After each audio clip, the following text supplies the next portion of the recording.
باللہ من الشیطان الرجیم بسم اللہ الرحمن الرحیم۔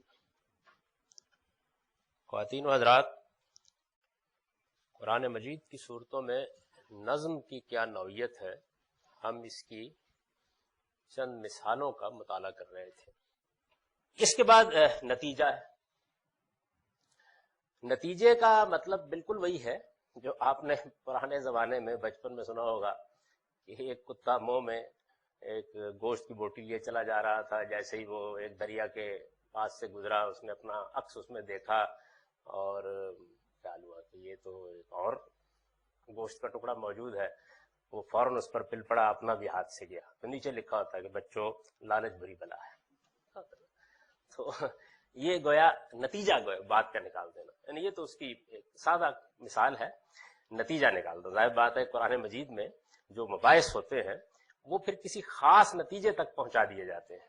بات شروع ہوئی ہے اور ایک خاص جگہ پر پہنچ گئی۔ بالکل ایسی چیز بعض اوقات ہوتی ہے جیسے خلاصہ مباحث ہے، یعنی بات چل رہی تھی تو گویا آپ نے پھر پورا کا پورا نتیجہ نکال کے رکھ دیا۔ اس کی سب سے نمایاں مثال سورہ اعراف میں آپ دیکھیں گے، ایک لمبا سلسلہ کلام ہے، 59 آیت سے شروع ہوتا ہے۔ سورہ اعراف جو ہے یہ قرآن مجید کی 7 نمبر سورہ ہے۔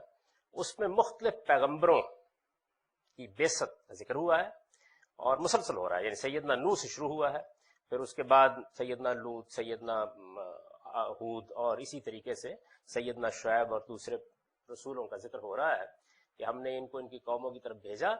جب بھی رسول کی بعثت ان کی طرف ہوئی انہوں نے یہ دعوت دی، اس دعوت کے نتیجے میں قوموں نے تکذیب یعنی جھٹلانے کا رویہ اختیار کیا اور پھر ہمارا عذاب آ گیا۔ یعنی یہ ساری بات بیان ہو رہی ہے۔ یہ جب آیت 94 تک پہنچتی ہے تو پھر قرآن مجید گویا نتیجہ سامنے رکھ دیتا ہے، یعنی وہ نتیجہ جو ہے اس کو آپ یہ دیکھیے کہ وہ کیسے اس کو سامنے رکھتا ہے۔ سورہ اعراف چونکہ ایک لمبی سورہ ہے اور عام طور پر اس میں ایجاز کے بجائے ذرا اطناب کا اسلوب ہے، یعنی بات بہت تفصیل سے بیان کی گئی ہے، تو آپ خود بھی پڑھیں گے تو بہت آسانی سے اس کو جان لیں گے۔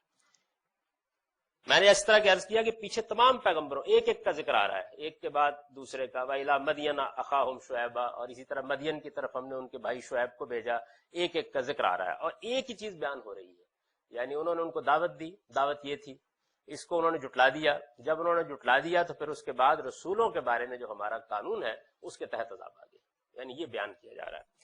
یہ ساری بات جب بیان ہوتی ہے تو آخری جو سرگزشت ہے وہ سیدنا شعیب کی ہے۔ اس کے بعد وہ نتیجے کی آیت سامنے آ جاتی ہے، وَمَا أَرْسَلْنَا فِي قَرْيَةٍ مِّن نَّبِيٍّ إِلَّا أَخَذْنَا أَهْلَهَا بِالْبَأْسَاءِ وَالضَّرَّاءِ لَعَلَّهُمْ يَضَرَّعُونَ۔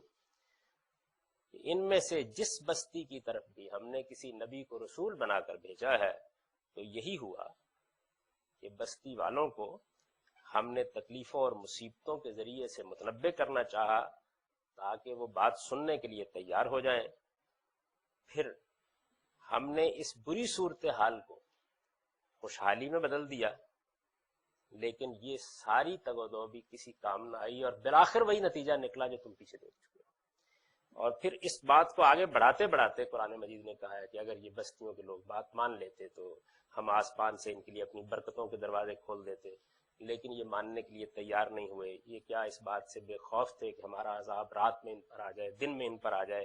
یہ بیان کرنے کے بعد دیکھیں نتیجے کی آیت ہے، تِلْكَ الْقُرَىٰ نَقُصُّ عَلَيْكَ مِنْ أَنبَائِهَا۔ یہ بستیاں ہیں جن کی طرف ہم نے اپنے پیغمبر بھیجے تھے، جن کی داستانیں ہم تمہیں سنا رہے ہیں۔ وَلَقَدْ جَاءَتْهُمْ رُسُلُهُم بِالْبَيِّنَاتِ، ہمارے رسول ان کے پاس واضح نشانیاں لے کر آئے۔